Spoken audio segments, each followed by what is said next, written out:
कोई मार्केट दुकानें उसने ली हुई हैं, उसकी शॉप्स हैं, तो ये इन सब चीज़ों में किसी भी चीज़ पर ज़कात नहीं है। इन पर इसी तरह उसके पास गाड़ियाँ हैं, 10 15 20 गाड़ियाँ हैं उसकी, उसको शौक़ है ज़्यादा गाड़ियाँ रखने का, या उसके कई घर हैं, एक घर उसका पाकिस्तान में है, एक घर उसका इंग्लैंड में है, एक घर उसने मरी में बनाया हुआ है, एक मुल्तान में बनाया हुआ है, कराची में बनाया हुआ है, और उनमें वो खुद रहता है या आता जाता रहता है या रेंट पे दिए हुए हैं। तो इन मकानों में से, इन दुकानों प्लाजों में से किसी भी चीज़ की कीमत पर ज़कात नहीं है। ज़कात प्रॉपर्टी पर तब आती है जब उसमें 2 शर्तें पाई जाए। नंबर 1 कि वो चीज़ उसने ख़रीदी हो, नंबर 2 ख़रीदते वक़्त उसके बेचने की नीयत हो। ये 2 खासियत पाई जाएं तो तब ज़कात वाजिब होती है, वरना ज़कात वाजिब नहीं होती। इन 2 शर्तों से ये बात सामने आ गई कि एक आदमी के पास विरासत में ज़मीन आ गई और अब वो उस ज़मीन को बेचना चाहता है। बेचने की नीयत उसकी है, उसमें एक शर्त तो पाई जा रही है, लेकिन दूसरी शर्त नहीं पाई जा रही कि उसने वो ज़मीन ख़रीदी नहीं है, वो विरासत में आई है, लिहाजा उस पर ज़कात वाजिब नहीं होगी, उसकी कीमत पर ज़कात वाजिब नहीं होगी। एक आदमी ने ज़मीन ख़रीदी है, प्लाट ख़रीदा है, इरादा ये है कि इस पर घर बना के रेंट पे दे दूंगा, इरादा ये है इस पर दुकान बना के रेंट पे दे दूंगा, तो इस पर भी ज़कात नहीं। क्यों? ख़रीदी तो है लेकिन बेचने की नीयत नहीं है, रेंट पे देने की नीयत है, ये माल तिजारत नहीं बनता। उसूली तौर पर प्रॉपर्टी पे ज़कात नहीं होती, इस पर ज़कात सिर्फ तब आती है जब ये माल तिजारत बन जाए तो। और माल तिजारत वो होता है जो ख़रीदा जाए और उसी को बेच दिया जाए, तब वो माल तिजारत बनता है, तो लिहाजा उस पर ज़कात नहीं।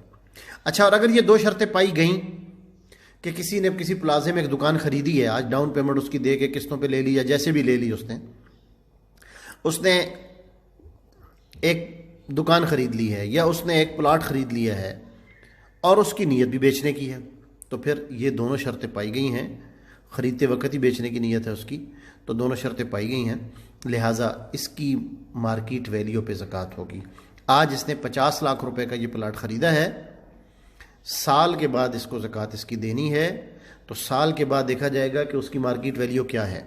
अगर वो 50 लाख का प्लाट साल के बाद 60 लाख का हो चुका है तो वो 60 लाख की ज़कात देगा, और अगर किसी वजह से उसकी वैल्यू गिर गई है और वो 50 से कम होकर 40 लाख का हो गया है तो उसको 40 लाख की ज़कात देनी है, और अगर साल के बाद भी वो 50 ही का है तो उसको 50 लाख की ज़कात देनी है। एक आदमी ने प्लाट ख़रीदा इन्हीं 2 शर्तों के साथ, एक तो उसने ख़रीदा है, दूसरी शर्त यह कि उसकी नीयत भी ये थी कि इसको बेचूंगा, लेकिन और साल गुजरा उसने ज़कात भी दे दी। दूसरा साल आने तक उसका इरादा बदल गया, उसने सोचा कि यार मैं इसको बेचता नहीं, मैं इसको घर बनाता हूँ, अच्छी जगह पे प्लाट मिल गया है तो यहाँ अपना घर बना लेते हैं। तो जिस दिन उसकी नीयत बदल गई उसी दिन से उसकी ज़कात भी ख़त्म हो गई, अब उसकी ज़कात उसके ज़िम्मे नहीं रही। अच्छा, और अगर इसका उल्ट हो कि किसी ने जगह तो ख़रीदी थी अपना घर बनाने के लिए, तो चूंकि बेचने की नीयत नहीं थी लिहाजा उसके ऊपर ज़कात नहीं थी। अब बाद में उसने ज़कात बेचने की नीयत कर ली, साल 2 साल गुजरे, उसने ज़कात अदा नहीं की क्योंकि उसने बेचने के लिए ख़रीदा ही नहीं था, लेकिन अब उसका इरादा बन गया कि इसको बेच देता हूँ, मैं किसी और जगह ख़रीद के घर बनाऊँगा। तो अब बेचने की नीयत अगर कर भी लिए तब भी इसकी ज़कात नहीं है, क्योंकि अभी बेचने की नीयत अब कर रहा है, ख़रीदते वक्त बेचने की नीयत नहीं थी, इसलिए अब भी उसकी ज़कात नहीं है। तो एक बात तो ये हो गई। एक और बात ये समझनी चाहिए कि दौरान साल आने वाली जो रकम होती है, जो हौलान हौल का मैंने तज़किरा किया कि साल गुजरने पर ज़कात वाजिब होती है, इसको समझना चाहिए कि साल गुजरने पर ज़कात वाजिब होती है का मतलब क्या है। मतलब ये है कि एक आदमी के पास निसाब पूरा हो गया, 52.5 तोले चांदी की कीमत से ऊपर उसके पास पैसे आ गए, यानी 52.5 तोले चांदी की कीमत जो मैंने अर्ज़ की थी कि 50,000 है, उसके पास आज 50,000 रुपये से ऊपर रकम मौजूद है और उसने नीयत कर ली है कि मैं अब साल के बाद इसकी ज़कात अदा करूँगा। अब 50,000 से ऊपर है, यानी मैं अपनी मिसाल देता हूँ आपको, मिसाल के तौर पे कि मेरे पास आज 60,000 रुपये मौजूद है। अब मैं निसाब से ऊपर हूँ, चूँकि 52.5 तोले चांदी की कीमत से ऊपर हूँ, 60,000 रुपये मेरे पास मौजूद है। अब मैं साल गुजरने के बाद ज़कात दूंगा। अब साल गुजरा और मेरे पास 60,000 ही थे तो मैं 60,000 की ज़कात दूंगा। और अगर उस वक़्त मेरे पास ये 60,000 बढ़कर 1 लाख हो चुके थे तो मैं 1 लाख की ज़कात दूंगा। अब ये नहीं देखा जाएगा कि जी 60,000 को तो आज साल पूरा हो रहा है और जो ऊपर वाले 40,000 हैं उनको आए अभी 2 महीने हुए हैं, तो उन 2 महीनों की वजह से उसकी ज़कात नहीं दी जाएगी क्योंकि उसके ऊपर साल नहीं आया। तो ऐसे नहीं होता। जब एक बार आप निसाब से ऊपर चढ़ जाते हैं तो फिर ऊपर रहते हुए आपके पास पैसे कम होते रहें या ज़्यादा होते रहें, निसाब से ऊपर रहेंगे आप तो साल पूरा होने पर जो आपके पास कैश इन हैंड है उस सारे की ज़कात आपको देनी होगी। आपके पास आज 60,000 रुपया था और 1 साल पूरा होने पर आपने नियत कर रखी है कि मैं 60,000 की ज़कात दूंगा, लेकिन 1 साल पूरा होने से 3 दिन पहले आपके पास उस 60,000 के अंदर 1 लाख रुपए का इजाफा हो गया, सिर्फ 1 दिन पहले, तो आप 1,60,000 की ज़कात अगले दिन देंगे। हालांकि उस लाख को आए आपके पास सिर्फ 1 दिन हुआ है, तब भी उस पूरे की आप ज़कात देंगे। एक सूरत है जिसमें आप नए आने वाली रकम की ज़कात उस वक्त नहीं देंगे। उसकी सूरत क्या है कि आपके पास बीच में किसी वक्त आप निसाब से नीचे आ गए हों। आपके पास जो निसाब है वो है 50,000 रुपया। मिसाल दे रहा हूँ मैं, ये इस ज़माने के एतबार से चांदी का रेट जो अब चल रहा है इस वक्त, ये मैंने उसके हिसाब से अर्ज़ किया है। कल किसी वक्त चांदी का रेट बढ़ जाए घट जाए तो फिर इसका निसाब अलग होगा। 52.5 तोले चांदी की कीमत आजकल के हिसाब से 50,000 रुपये है।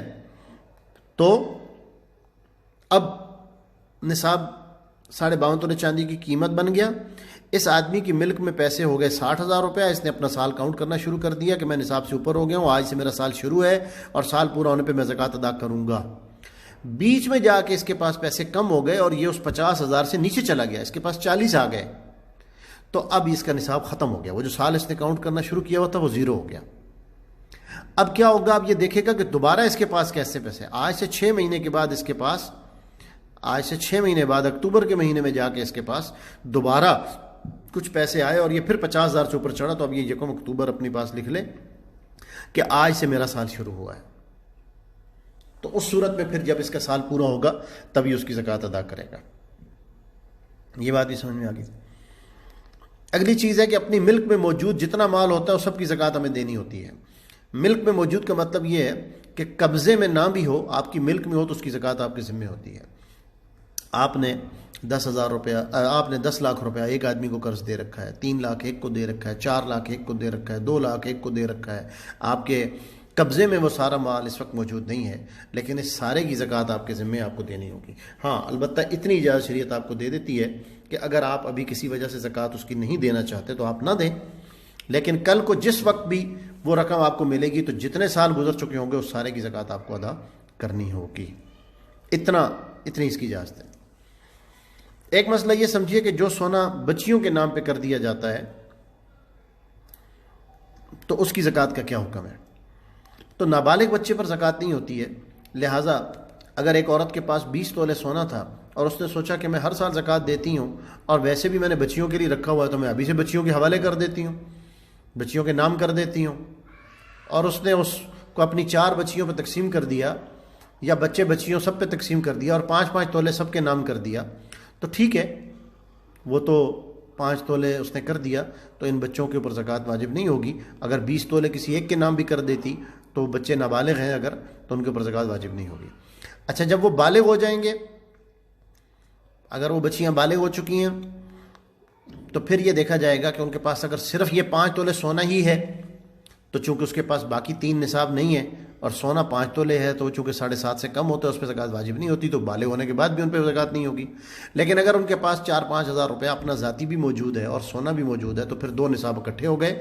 अब दोनों मिल के 52.5 तोले चांदी की कीमत से ऊपर हो जाएंगे तो फिर उन बालिग बच्चियों पर भी ज़कात वाजिब हो जाएगी, बालिग बच्चियों पर भी ज़कात वाजिब हो जाएगी। दूसरी बात इसमें यह समझनी चाहिए कि सिर्फ बच्चियों के नाम कर देना काफ़ी नहीं है। बच्चियों के नाम कर देने का मतलब ये होगा कि फिर आपने अगर बच्चियों के नाम कर दिया है और बच्चियां नाबालिग हैं और आपने उनके नाम कर दिया है तो बच्चियों पर भी ज़कात नहीं है और आप पर भी ज़कात नहीं है, लेकिन अब ये भी समझने की बात है कि अब आप इस सोने को इस्तेमाल नहीं कर सकती। अब वो औरत इस सोने को इस्तेमाल नहीं कर सकेगी। क्यों? क्योंकि उसने नाबालिग बच्चियों के नाम कर दिया है, लिहाजा वो सोना उनकी मिल्क में चला गया, अब वो आपका नहीं रहा।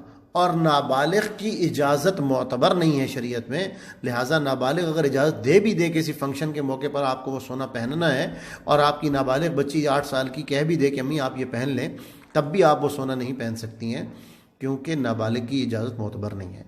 वो जब बालिग हो जाएगी फिर इजाज़त दे अगर, तो फिर आप उसका सोना पहन सकेंगी, वरना आप वो पहन भी नहीं सकेंगी। इसलिए ये बात भी समझनी चाहिए कि जो सोना आपने उनकी मिल्क कर दिया उसकी ज़कात तो आप अदा नहीं कर रही हैं, लेकिन अब वो आप इस्तेमाल भी नहीं कर सकेंगी, इसलिए इसको भी समझने की ज़रूरत है।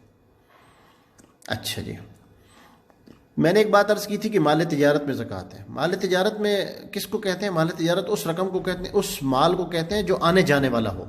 एक आदमी का शॉपिंग मॉल है, उसने शॉपिंग मॉल बनाया है, उस शॉपिंग मॉल को बनाने में उसने उसकी डेकोरेशन में उसमें रैक्स उसने लगाए हैं, उसमें उसने काउंटर बनाए हैं, उसमें उसने सॉफ्टवेयर इंस्टॉल किए हैं, उसके लिए उसने कंप्यूटर सिस्टम रखा है, उसने उसके लिए कोई वॉक थ्रू गेट रखे हैं, और उसके अलावा उसने उसमें सिक्योरिटी सिस्टम लगवाया है, और उसमें उसने आने वाले जो उसके सेल्समैन हैं या जो भी उसका अमला वहाँ काम करता है उनकी उसने हाज़िरी के लिए कोई बायोमेट्रिक सिस्टम रखा है। इन सारी चीज़ों के ऊपर उसके खर्चे हुए हैं।